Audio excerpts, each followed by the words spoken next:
Assalamualaikum warahmatullahi wabarakatuh. Salam sejahtera dan salam perpaduan berteraskan rukun negara. Terima kasih saudari pengerusi majlis yang saya hormati, barisan panel hakim yang berdiri di atas neraca keadilan, penjaga masa yang setia dengan detiknya, serta staf hadirin sekalian yang berjiwa merdeka.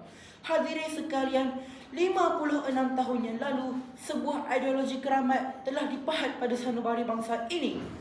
Ia bukan sekadar hiasan di kulit buku latihan sekolah dan bukan juga teks kosong untuk dibaca tanpa jiwa. Hari ini, saya berdiri dengan penuh iktizam untuk membakar obor kesedaran kita semua melalui sebuah pidato rukun negara pasak kedaulatan perisai.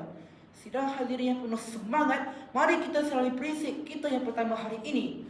Keluruhan perlembagaan. Perlembagaan ialah undang-undang tertinggi negara. Ia adalah kontrak sosial yang mengikat kita semua tanpa mengira warna kulit, bangsa maupun agama.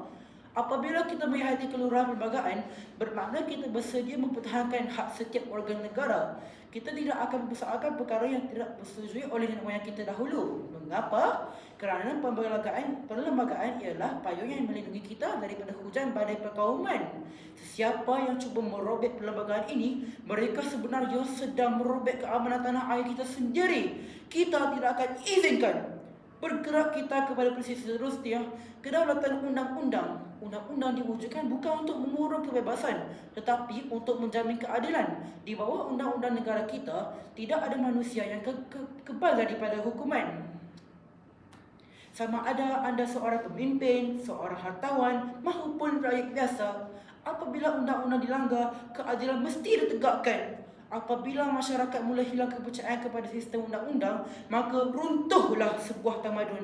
Jangan kita biarkan negara kita menjadi hutan rimba di mana yang kuat menindas yang lemah. Kedaulatan undang-undang adalah perisai yang memastikan setiap anak watan di bumi ini mendapat hak yang adil dan saksama. Hadirin yang saya hormati, kemajuan fizikal tidak akan membawa makna jika moral kita runtuh ke lembah hina. Sebab itulah rukun negara dikhiari dengan kesopanan dan kesusilaan. Inilah wajah sebenar bangsa Malaysia. Bangsa yang terkenal dengan budi bahasa yang tinggi, tutur kata yang lembut dan sifat saling menghormati. Tetapi, lihatlah hari ini, di alam cyber, di media sosial, di manakah hilangnya kesopanan kita? Caci maki, fitnah dan perumah perkauman menjadi hitam harian. Tidak akan hancurkan di miskin atas, tapi ia akan menyembah bumi jika rakyatnya bumi.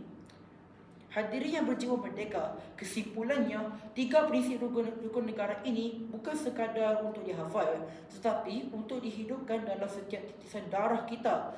Ayuh, kita jadikan rukun negara sebagai kompas hidup untuk memacu Malaysia ke puncak kegemilangan. Tumbuh melata pohon bidara, tempat bersarang burung tempua. 3 prinsip rukun negara, pasak perpaduan kita semua. Maju terus cemerlang demi Malaysia yang berdaulat. Sekian, wabillahi wal taufiq wal hidayah. Wassalamualaikum warahmatullahi wabarakatuh. Terima kasih.